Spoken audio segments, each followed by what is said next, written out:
ನಮಸ್ಕಾರ ಸ್ನೇಹಿತರೆ, ಕೃಷಿ ಮಿತ್ರ ಕರ್ನಾಟಕ ಯೂಟ್ಯೂಬ್ ಚಾನಲ್ಗೆ ನಿಮಗೆಲ್ಲರಿಗೂ ಪ್ರೀತಿಯ ಸ್ವಾಗತ ಸುಸ್ವಾಗತ. ನೀವೇನಾದರೂ ಕೃಷಿ ಮಿತ್ರ ಕರ್ನಾಟಕ ಯೂಟ್ಯೂಬ್ ಚಾನಲ್ನ ಸಬ್ಸ್ಕ್ರೈಬ್ ಮಾಡಿಲ್ಲ ಅಂದರೆ ಈ ಕೂಡಲೇ ಸಬ್ಸ್ಕ್ರೈಬ್ ಮಾಡ್ಕೊಳ್ಳಿ.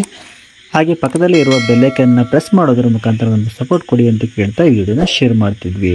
ಇವತ್ತಿನ ಈ ಒಂದು ವಿಡಿಯೋದಲ್ಲಿ ಅಡಿಕೆಯ ದರ ಏನಿದೆ ಸಿಕ್ಕಾಪಟ್ಟೆ ರಾಕೆಟ್ ವೇಗದಲ್ಲಿ ಹೋಗ್ತಾ ಇದೆ, ಅದರ ಬಗ್ಗೆ ಮಾಹಿತಿ ಕೊಡೋಣ ಅಂತ ಈ ವಿಡಿಯೋನ ಮಾಡ್ತಾ ಇದ್ದೀವಿ. ಅಡಿಕೆ ಆವಕ ಕುಸಿತ, ಕ್ವಿಂಟಲ್ ಅಡಿಕೆಗೆ 65,000 ರೂಪಾಯಿ ದಾಟಿದ ದರ. ಇನ್ನು ಏರುತ್ತಾ ಅಡಿಕೆ ಬೆಲೆ. ಅಡಿಕೆ ಕ್ವಿಂಟಲ್ಗೆ 65,000 ರೂಪಾಯಿ ದಾಟಿದ್ದು, ಕೊಯ್ಲು ವಿಳಂಬ ಮತ್ತು ಹಳೆಯ ದಾಸ್ತಾನು ಇಲ್ಲದಿರುವುದರಿಂದ ಮಾರುಕಟ್ಟೆಗೆ ಹೊಸ ಅಡಿಕೆ ಆವಕ ಕಡಿಮೆಯಾಗಿ ಇದರಿಂದ ಬೆಲೆ ಏರಿಕೆ ಕಾಣುತ್ತಿದೆ. ಸಾಮಾನ್ಯವಾಗಿ ಅಕ್ಟೋಬರ್ನಲ್ಲಿ ಬೆಲೆ ಇಳಿಯುವ ಪರಂಪರೆ ಮುರಿದು ಈ ವರ್ಷ ಏರಿಕೆ ಕಾಣುತ್ತಿದ್ದು, ದಾವಣಗೆರೆ ಸೇರಿದಂತೆ ರಾಜ್ಯದ ಅಡಿಕೆ ಬೆಳೆಗಾರರು ಸಂತಸಗೊಂಡಿದ್ದಾರೆ. ಈ ವಿಡಿಯೋದ ಹೈಲೈಟ್ಸ್: ಅಡಿಕೆಗೆ ಈಗ ಅಧಿಕ ಮಾಸ, ಬೆಲೆಯಲ್ಲಿ ಏರುಮುಖ, ಆವಕ ಕುಸಿತದಿಂದ ಬೆಲೆ ಕಂಡುಕೊಂಡ ಅಡಿಕೆ, ಬಯಲು ಸೀಮೆಯಲ್ಲಿ ಇನ್ನೂ ಮಾರುಕಟ್ಟೆ ಪ್ರವೇಶಿಸಿಲ್ಲ ಹೊಸ ಅಡಿಕೆ, ಪರಿಣಾಮ ಕ್ವಿಂಟಲ್ಗೆ 65,000 ರೂಪಾಯಿ ದಾಟಿದ ದರ. ದುಡ್ಡಿನ ಬೆಳೆ ಅಡಿಕೆ ಏರುಗತಿಯಲ್ಲಿದ್ದು ಕ್ವಿಂಟಲ್ಗೆ 65,000 ರೂಪಾಯಿ ದಾಟಿದೆ. ಈ ಹೊತ್ತಿಗೆ ಹೊಸ ಆವಕ ಮಾರುಕಟ್ಟೆಗೆ ಕಾಲಿಟ್ಟು ಬೆಲೆ ಮೇಲೆ ಪರಿಣಾಮ ಬೀಳುತ್ತಿತ್ತು.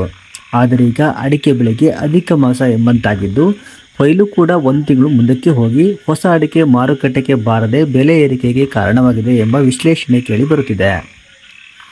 ಅಕ್ಟೋಬರ್ ತಿಂಗಳಿಗೂ ಮುನ್ನ ಆವಕ ಇಲ್ಲದೆ ಅಡಿಕೆ ಬೆಲೆ ಕೊಂಚ ಏರಿಕೆ ಆಗುತ್ತಿತ್ತು. ಆದರೆ ಹೊಸ ಅಡಿಕೆ ಮಾರುಕಟ್ಟೆಗೆ ದಾಂಗುಡಿ ಇಟ್ಟ ನಂತರ ಅಕ್ಟೋಬರ್ ತಿಂಗಳ ಹೊತ್ತಿಗೆ ಬೆಲೆ ಇಳಿಕೆ ಆಗುವ ಪರಂಪರೆ ಈವರೆಗೆ ಇತ್ತು. ಆದರೆ ಈ ವರ್ಷ ಪರಂಪರೆ ಮುರಿದಿದೆ.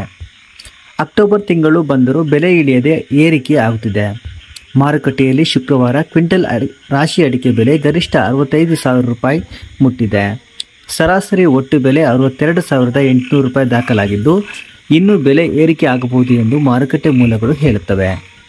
ಈ ನಡುವೆ ಕ್ವಿಂಟಲ್ ಹಸಿ ಅಡಿಕೆಯ ಬೆಲೆ 7,700 ರೂಪಾಯಿ ಮುಟ್ಟಿದೆ.